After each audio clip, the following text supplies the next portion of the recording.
தேடல் சொந்தங்களுக்கு அன்பு வணக்கம். SWRD பண்டாரநாயக்க இலங்கையின் மூத்த அரசியல் தலைவர், அத்தோடு தமிழ் பேசும் சமூகம் இன்று வரை விடை தெரியாது நிற்கின்ற பல கேள்விகளுக்கு காரணமாக அமைந்த ஒரு அரசியல் கதாபாத்திரம்.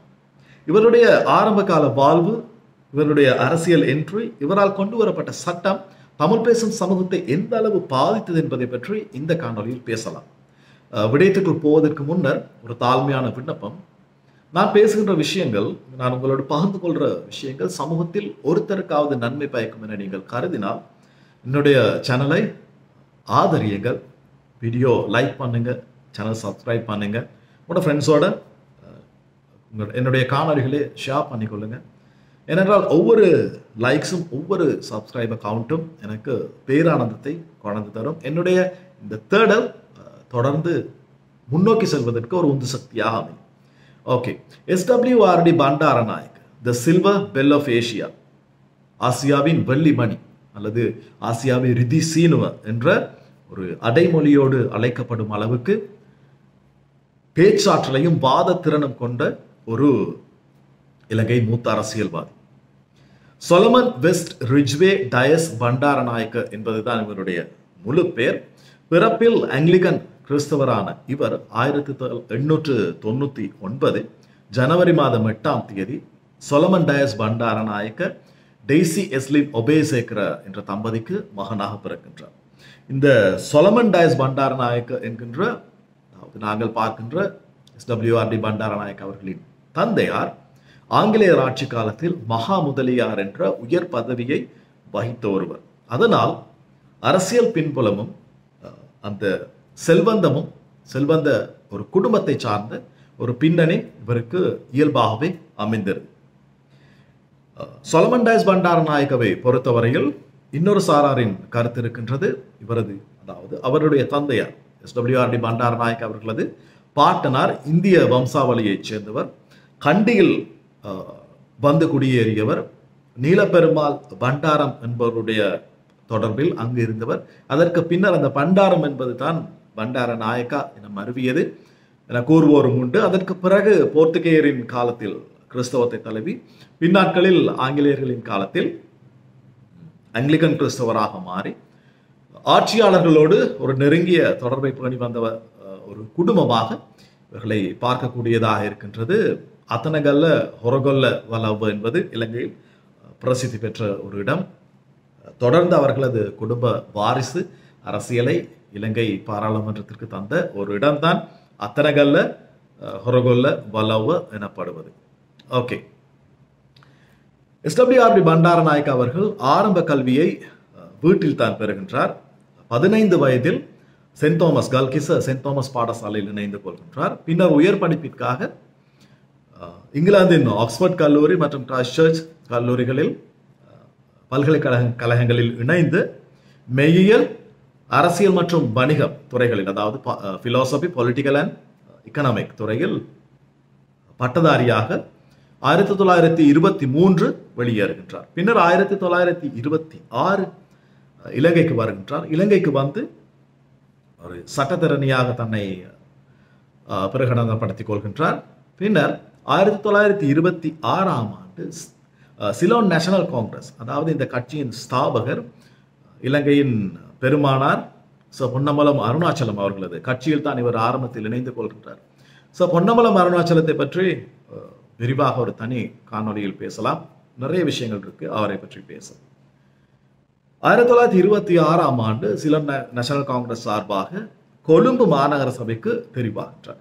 அதனைத் தொடர்ந்து 1931ஆம் ஆண்டு சிங்கள மகாசபை என்ற கட்சியினை உருவாக்குகின்றார். இந்த சிங்கள மகாசபை என்ற கட்சியின் உருவாக்கம் தான் ஒரு தமிழ் மக்களின் ஈழ நாட்டு கோரிக்கை, ஒரு 30 வருட கால யுத்தம் என்ற பல விடயங்களுக்கு காரணமாக அமைந்தது என்று கூட கூறலாம். அதை பற்றி வீடியோவின் இறுதியில் பேசுவோம். ஓகே, 1936ஆம் ஆண்டு ஸ்டேட் கவுன்சில் ஆஃப் சிலோன், அதாவது டொனமுர் அரசு யாப்பின் கீழ் இருந்த அந்த சட்டமன்றத்திற்கு தெரிவாகின்றார். பிறகு 1940இல் செரிமாவோ ரத்வத்த, இந்த ரத்வத்த ஃபேமிலி குடும்பமானது கண்டி அரச குடும்பத்தை சேர்ந்த அந்த வம்சாவளியினர், அந்த குடும்பத்தோடு இவருடைய தொடர்பை ஏற்படுத்தி கொண்டு முற்றுமுழுதாக ஒரு சிங்கள பின்னணியை இவர் ஏற்படுத்திக் கொள்கின்றார். ஓகே, அவருக்கு பிறந்த பிள்ளைகள், அந்த அரசியல் அது வேறையாக இருக்கின்றது. பிறகு 1947 இந்த சிங்கள மகாசபை என்ற கட்சியினை ஐக்கிய தேசிய கட்சி, அதாவது DS சேனாநாயக்க அவர்களது கட்சியோடு இணைத்து சோல்பரி ஆப்பின் இடம்பெற்ற அந்த தேர்தலில் அத்தனகல்ல பிரதேசத்தை பிரதிநிதித்துவப்படுத்தி தெரிவாகின்றார். DS சேனாநாயக்க அவர்களினால் இலங்கையின் முதல் சுகாதார மற்றும் உள்நாட்டு விவகார அமைச்சராக 1947 தெரிவாகின்றார். பின்னர் 1951 கட்சியில் ஏற்பட்ட, அதாவது திரு DS சேனாநாயக்க அவர்களோடு ஏற்பட்ட சில கருத்து முரண்பாடு காரணமாக கட்சியில் இருந்து விலகி ஸ்ரீலங்கா ஃப்ரீடம் பார்ட்டி, ஸ்ரீலங்கா சுதந்திர கட்சியினை ஸ்தாபிக்கின்றார். சில நாட்களில், அதாவது சில காலத்துக்கு பிறகு 1956 இலங்கை ஒரு தேர்தலுக்கு முகம் கொடுக்கின்றது.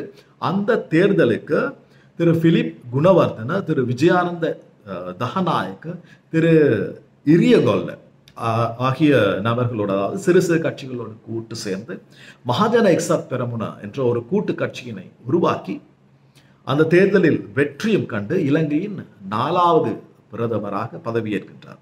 இந்த தேர்தல் வெற்றி எவ்வாறு பெறப்பட்டது என்பது தான் இங்கே பேசுபொருள். காரணம், அதாவது அதுவரை இல்லாத ஒரு சிங்கள தேசியவாதம், அதாவது 170% இலங்கையில் சிங்கள குடிமக்களாக இருக்கின்றனர். இதனால் சிங்களவர்களே முதன்மையான குடிகள், எங்களுக்கு தான் நாடு சொந்தம், சிங்கள மொழி தான் முதன்மையான மொழி, நாங்கள் வழிபடுகின்ற பௌத்தம் தான் எங்களுடைய முதன்மையான மதம் என்ற ஒரு அடிப்படை வாதத்தை தூவி இந்த ஆட்சியினை இவர்கள் கைப்பற்றுகின்றார்கள். அதாவது இவர்களுடைய இந்த கட்சியை இவர்கள் நிலைநிறுத்த வேண்டிய ஒரு தேவை இவர்களுக்கு இருக்கின்றது. ஏனென்றால் ஐக்கிய தேசிய கட்சி என்பது ஒரு பெரிய கட்சி, சுதந்திரத்தோடு தொடர்புபட்ட ஒரு கட்சி. அதனால் அதில் இருந்த மக்களை வேறொரு திசைக்கு எடுத்து தங்களுடைய வெற்றி வாய்ப்பை உறுதி செய்து கொள்ள வேண்டிய ஒரு தேவை இங்கே காணப்படுகின்றது. அதனால் இந்த ஒரு விடயத்தின் மூலமாக இவர் இதனை நிறைவேற்றிக் கொள்கின்றார். ஓகே, அதன் பிறகு வந்த விடயங்களை பற்றி கொஞ்சம் ஆறுதலாக பேசுவோம். ஓகே, அதாவது 1956 இவர் தேசியவாதம் என்ற விதையினை தூவி தனது ஆட்சியினை கட்டமைக்க இவர் மீது அழுத்தம் பிரயோகிக்கப்படுகின்றது. எவ்வாறு என்று சொன்னால், இந்த சிங்கள ஆக்ட் ஒன்லி, சிங்கள மொழி மூலத்தை பாராளுமன்றத்தில் நிறைவேற்றுவதற்கு.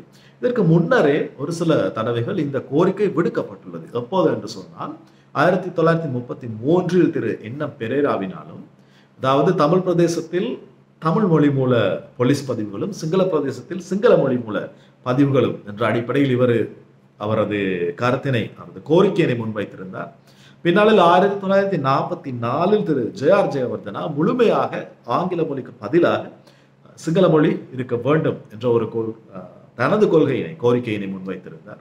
எவ்வாறாயினும் இதை முற்றும் முழுதாக ஒரு அரசியலாக மாற்றி அதன் மூலம் அவர்களுக்கான வாக்கினை சேகரித்து ஆட்சி பீடமேறியது இந்த மகாஜன எக்ஸப் பெரமுன, இந்த SWRD பண்டாரநாயக்க அவர்களால் நிறுவப்பட்ட கட்சி. அதனால் அதை செய்து முடிக்க வேண்டிய ஒரு இக்கட்டான சூழ்நிலை இவர்களுக்கு காணப்பட்டது. அந்த காலத்தை பொறுத்தவரையில் ஆங்கில முதன்மை மொழியாக இருக்கும் பொழுது 1956 வரை இலங்கையில் அரசு சேவையிலே 50% தமிழ் மொழி பேசக்கூடியவர்கள் தான் இருந்திருக்கின்றார்கள். அதாவது அமெரிக்கன் சிலோன் மிஷன் என்ற அமைப்பு யாழ்ப்பாண பகுதியிலே பாடசாலைகளில் கற்றல் செயல்பாடுகளை தீவிரப்படுத்தி இருந்தார்கள்.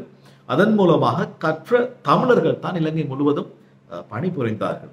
இங்கே அதாவது பெரும்பான்மை சமூகமாக 70% சிங்கள மக்கள் காணப்பட்டாலும் கூட இந்த தமிழ் மக்களிடம் ஒரு தேவைக்காக நிற்க வேண்டிய ஒரு சூழ்நிலை அங்கே நிலவி இருக்கின்றது.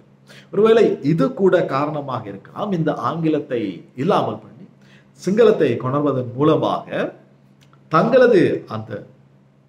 தங்களை உயர்த்தி காண்பிக்க முடியும் என்ற ஒரு எண்ணமும் இவர்களுக்குள் நிலவி இருக்கலாம். என்னென்று சொன்னால், இதுவரை சுதந்திரத்திற்கு முன்னரான காலப்பகுதி வரை ஆண்ட சமூகமாக ஆங்கிலேயர்கள் இருக்கின்றார்கள், ஆளப்பட்ட சமூகமாக ஒட்டுமொத்த இலங்கையர்களும் இருக்கின்றார்கள்.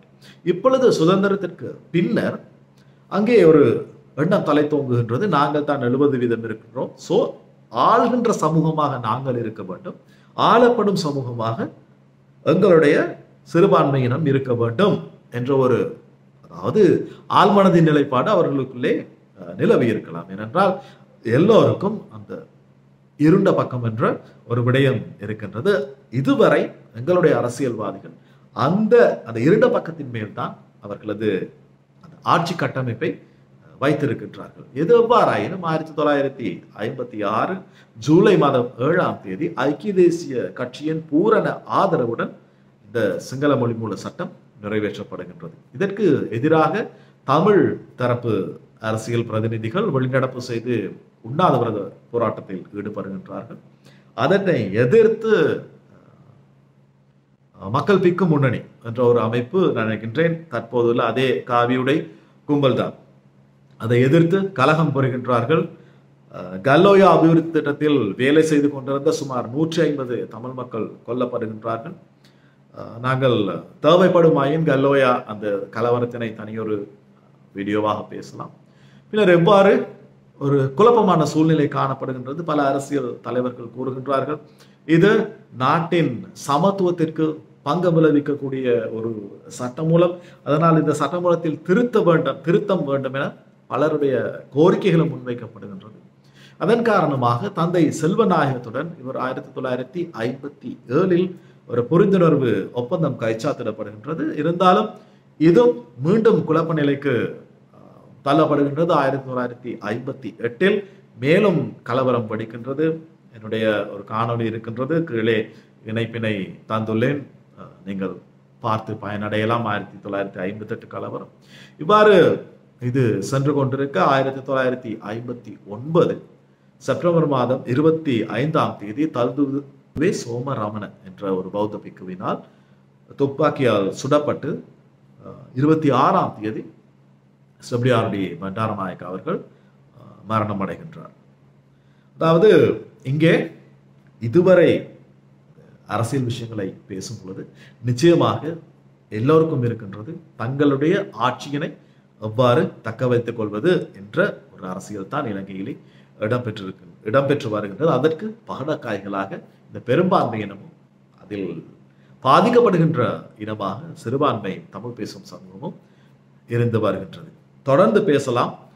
அதுவரை விடைபெறுகின்றேன். உங்களில் நான் ஒருவன் சந்திரன். வணக்கம்.